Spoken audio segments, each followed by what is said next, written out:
Bismillahirrahmanirrahim. Assalamualaikum warahmatullahi wabarakatuh. Halo teman-teman semuanya, perkenalkan kami dari kelompok 6B Praktikum Bioinformatika, Departemen Biologi Universitas Andalas.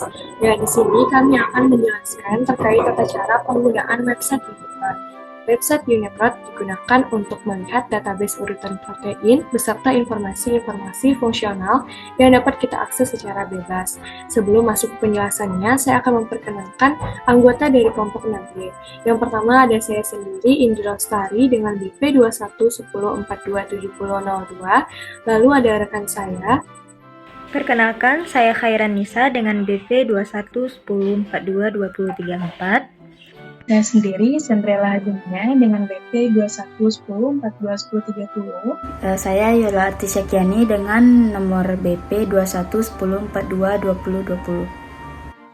Nah, baiklah. Kita langsung saja untuk membuka website Uniprot. Kita sekarang sudah berada di laman Chrome.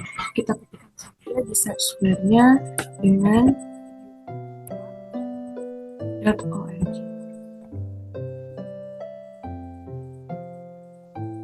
Nah, sekarang kita sudah berada di website Uniprot. Di sini merupakan tampilan dari websitenya. Ada banyak sekali fitur-fitur yang bisa kita akses. Nah, di sini contohnya yaitu ada pilihan untuk melihat Uniprot knowledge base, kemudian ada Uniref, Unipart untuk melihat arsipan-arsipan protein, ada proteomes, taksonomi, keywords, dan lain sebagainya. Juga Uniprot ini terdiri dari 4 komponen fitur. Yang pertama ada protein dengan Uniprot knowledge base, kemudian ada spesies itu di fitur proteomes, ada protein cluster di Uniref, dan sequence archive itu di Unipart. Nah, kita akan mencoba mencari salah satu contoh protein yaitu BCL2. Kita search. Nah, ini merupakan hasil dari search protein BCL2. Di sini terlihat jumlah database dari protein BCL2 adalah 34.115 dengan berbagai macam organisme yang ada. Misalnya di sini ada Chrysalis griseus, kemudian ada Bostaurus, Ratus, Gallus, dan lain sebagainya. Kita akan mencoba untuk mencari yang human. Nah, di sini ada yang human. Kita akan coba buka yang human atau Homo sapiens. Nah, setelah terbuka, terlihat informasi-informasi lebih lanjut terkait protein BCL2 yang ada pada Homo sapiens, yaitu pertama, ada nama protein. Nama proteinnya di sini adalah apoptosis regulator BCL2 dengan nama gennya itu adalah BCL2. Nah, juga di bagian ini juga banyak sekali fitur-fitur dan informasi-informasi terkait protein yang ada yang akan dijelaskan oleh rekan saya selanjutnya. Baiklah, saya Yola akan melanjutkan penjelasan mengenai website Uniprot ini dari rekan saya sebelumnya. Selanjutnya kita masuk ke dalam bagian fungsi molekuler dan proses biologis yang melibatkan gen BCL2 ini.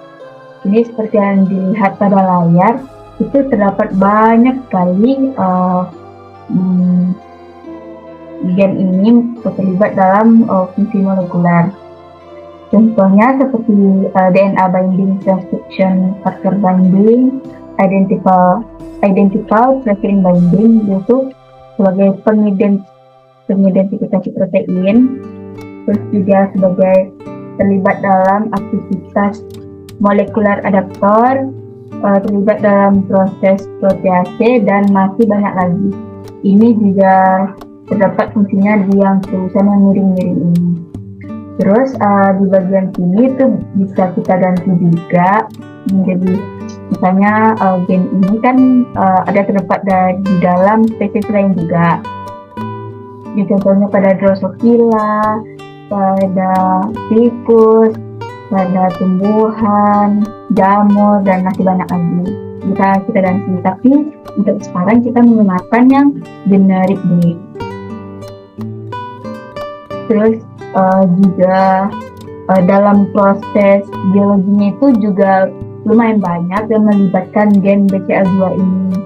Seperti yang terlihat pada layar, itu contohnya terlibat dalam actin filament organization, terus pada proses apoptosis, regenerasi akson, dalam proses apogenesis, terus pada proses B-cell juga, kayak proses apoptosis pada B-cell, homeostatisnya, lipase commitment, dalam proliferation, dan reseptor signaling pathway. Ini tuh bisa kita buka salah satu. Nah, ini yang di bagian miri-miri ini juga bisa digeser-geser. Ya, misalnya kita buka salah satunya nih, yang di sel apoptosis proses. Nah, nanti kita diarahkan ke namanya tag quick go. Nah, di sini tuh bakal bisa kita lihat sinonim dari B-cell apoptosis proses ini apa aja. Ini terlihat pada tabel, bisa disoalkan juga, lumayan banyak ya. Terus juga bagaimana sih secara skemanya proses ini. Nah, juga tersedia pada website ini. Terus juga masih ada informasi lainnya, anotasinya, bagaimana taksonnya, apa saja annotation blacklist-nya, dan masih banyak ke bawah.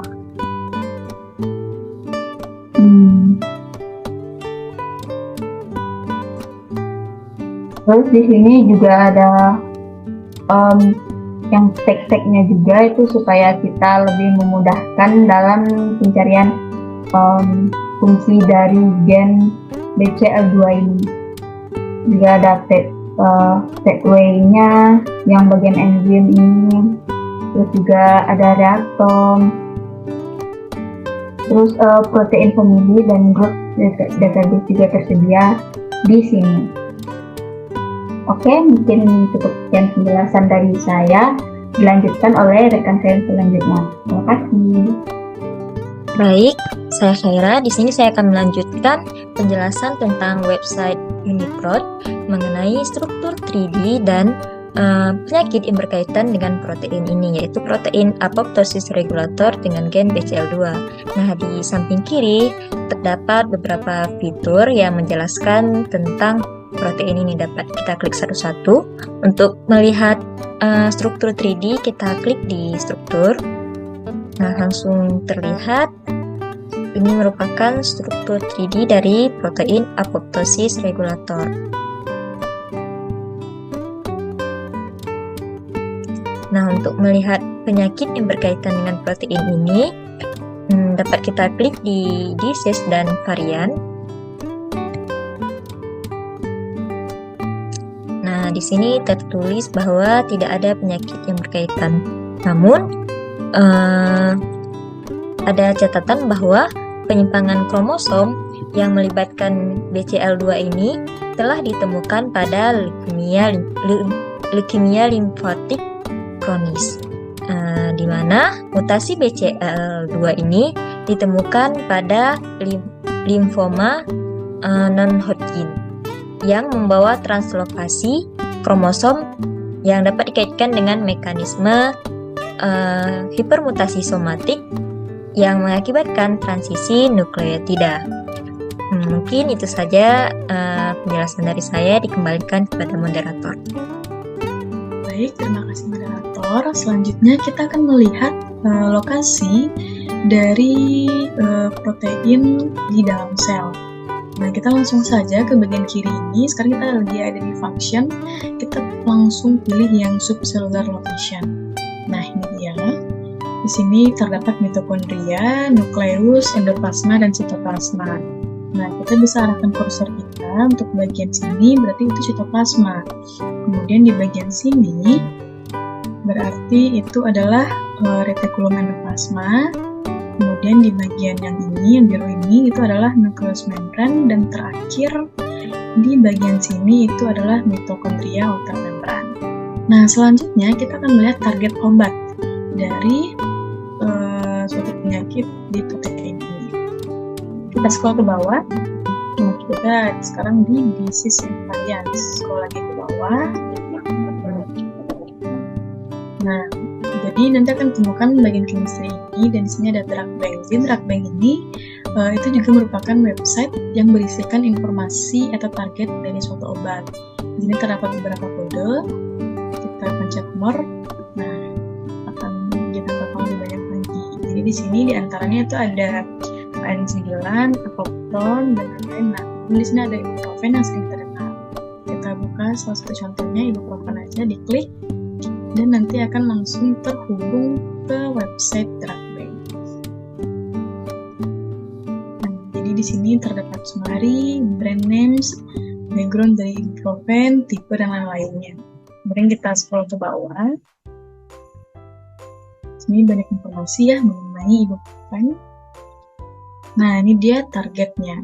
Jadi diantaranya itu ada prostaglandin sintase 2, di bawahnya sintase 1, kemudian ada apoptosis regulator BCL2, kemudian ada trombomudolin dan lain-lain sampai protein S100A7. Sekian dari saya, dikembalikan kepada negara. Baiklah, demikian penjelasan terkait website Uniprot. Untuk melihat informasi-informasi protein dari kelompok kami 6B, kami mohon maaf apabila terdapat kesalahan. Terima kasih atas perhatiannya. Wassalamualaikum warahmatullahi wabarakatuh.